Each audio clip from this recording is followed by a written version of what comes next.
महत्वाकांक्षी बहू। आगे बढ़ने की चाह रखना कोई गलत बात नहीं है, लेकिन क्या हो जब महत्वाकांक्षा इतनी बढ़ जाए? बहू, ये नौकरी ही करती रहेगी या कुछ घर का काम भी करेगी? जब देखो बस अपने ऑफिस का काम करती रहती हो। मम्मी जी, आप नहीं जानती मैंने यहाँ तक पहुँचने के लिए कितनी मेहनत की है। मेरा हमेशा से सपना था कि मैं खूब पैसे कमाऊं, बड़ी गाड़ी में घूमूं और बड़े बंगले में रहूं। घर का काम तो नौकर करते हैं, जैसे आप। जैसे मैं? क्या जानती है तू मेरे बारे में?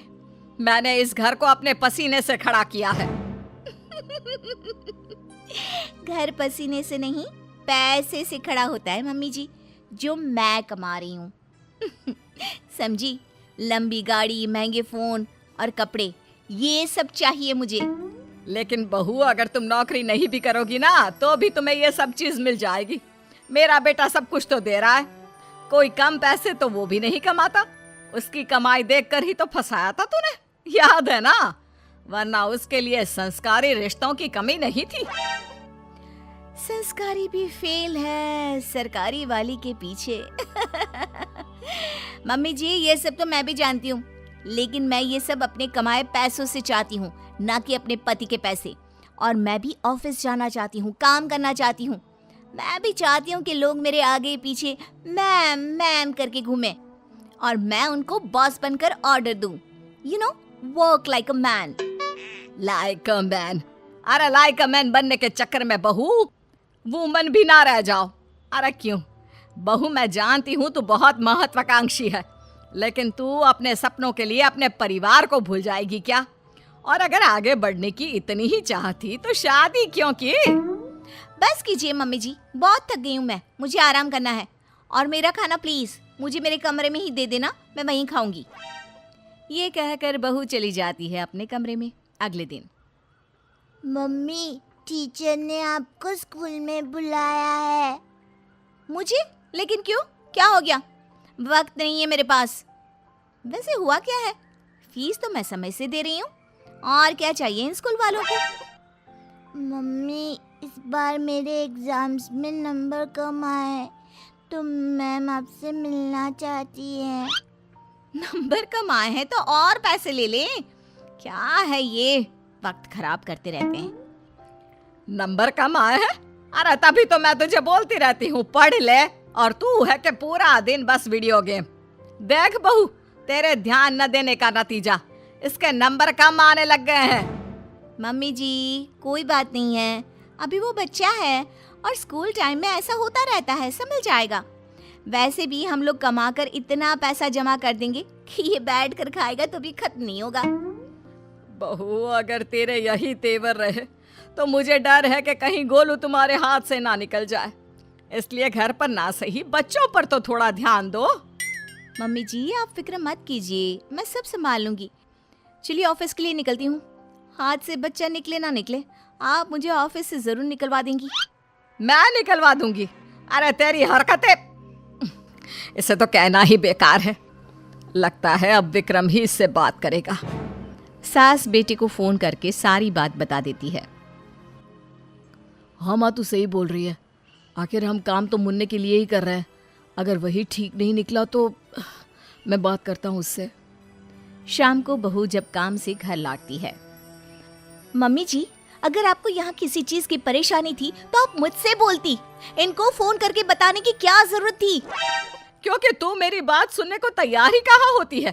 तुझे तो केवल अपने काम की पड़ी होती है। मैंने अपनी परेशानी अपने बेटे को बता दी, अब वही सब यहाँ आकर संभाल सकता है। कुछ दिनों बाद बेटा विदेश से घर आता है। ये सब क्या हो रहा है? मैं नौकरी करने विदेश क्या चला गया? तुमने तो घर के कामों से छुट्टी ही ले ली। अगर मुझे पता होता तुम ऐसा कुछ करोगी तो मैं कभी विदेश ही नहीं जाता। लेकिन मुझे समझ में नहीं आ रहा तुम ऐसा क्यों कर रही हो। तुम घर पर ध्यान क्यों नहीं दे रही? घर के कामों पर क्या ध्यान देना, उनके लिए मम्मी जी है ना। मैं भी तुम्हारी तरह पैसे कमा रही हूँ और अपने सपने पूरे कर रही हूँ। मैं पैसे अपने सपने पूरे करने के लिए नहीं, हम सबके लिए कमाता हूँ, ताकि तुम सब बढ़िया से रहो, तुम्हें किसी चीज की दिक्कत ना हो। और वैसे भी हमें तुम्हारे जॉब करने से कोई प्रॉब्लम नहीं है। प्रॉब्लम ये है कि तुम अपने परिवार के प्रति जिम्मेदारियां पूरी नहीं कर रही हो। पूरी जिम्मेदारी उठाने का ठेका मैंने लिया है क्या? अरे कुछ तुम ही कर लो। ऐसा है तो ठीक है माँ, मैं घर के कामों के लिए नौकर रख रहा हूँ और गोलू की पढ़ाई वगैरह मैं सब खुद देख लूंगा। अगले दिन से घर का सारा काम नौकरानी संभाल लेती है और कभी कभी तो वो सास की देखभाल भी करती है। तूने एकदम सही लड़की को काम पर रखा है। कितना काम करती है और शिकायत का एक भी मौका नहीं देती। दिखने में भी कितनी सुंदर है। बेटा सच कहूँ तो बहुएं ऐसी ही होनी चाहिए। माँ वैसे भी ये नौकरानी नहीं है, दरअसल ये मेरे ऑफिस में ही थी, लेकिन जब मैंने इसे अपने घर की प्रॉब्लम बताई तो मेरी मदद करने के लिए राजी हो गई। दूसरों के लिए सोचती भी कितना है।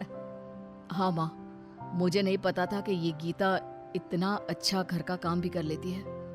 वैसे माँ ये ऑफिस में भी सब कुछ संभाल लेती है, वो भी अच्छे से।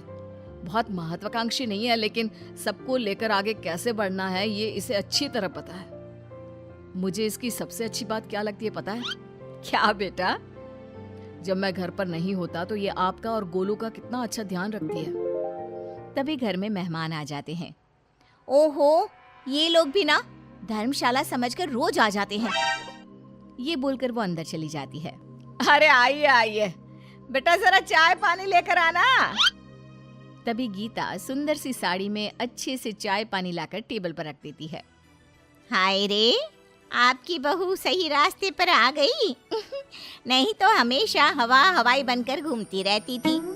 अरे नहीं नहीं, ये नौकरानी है हम लोगों के यहाँ। बेटे के ऑफिस में ही नौकरी करती है। वो क्या है ना, पैसों की जरूरत पड़ गई थी इसे तो पार्ट टाइम में। लेकिन कितना अच्छे से काम संभाल लिया है आपका। घर भी चमक रहा है और सब कितना अच्छा लग रहा है। तभी बहू आ जाती है। इसी काम का तो उसे पैसा मिलता है, तो उसे करना ही पड़ेगा ना। कितनी अच्छी लड़की है। काश मैं इसकी शादी तुझसे करवा पाती। मुझे एक अच्छी बहू मिल जाती और तुझे एक अच्छी बीवी। मम्मी जी, आप ये क्या बोल रही हैं? मैं तो बस वही बोल रही हूँ जो मेरे मन में आया। कुछ गलत कहा क्या? ये सुनकर बहू उठकर अंदर चली जाती है और सोचने लगती है। आज मम्मी जी ऐसा बोल रही हैं, कल को मम्मी जी ने ऐसा कुछ सच में कर दिया तो मेरा क्या होगा? वैसे भी मम्मी जी मेरे से परेशान रहती हैं और मम्मी जी ने इनको दूसरी शादी के लिए मना लिया तो नहीं, मैं ऐसा कुछ नहीं होने दूंगी। मैं इनको एक अच्छी बहू, बीवी और माँ बनकर दिखाऊंगी। उस दिन के बाद से बहू अपने परिवार का ख्याल रखना और एक अच्छी बहू, बीवी और माँ बनना शुरू कर देती है।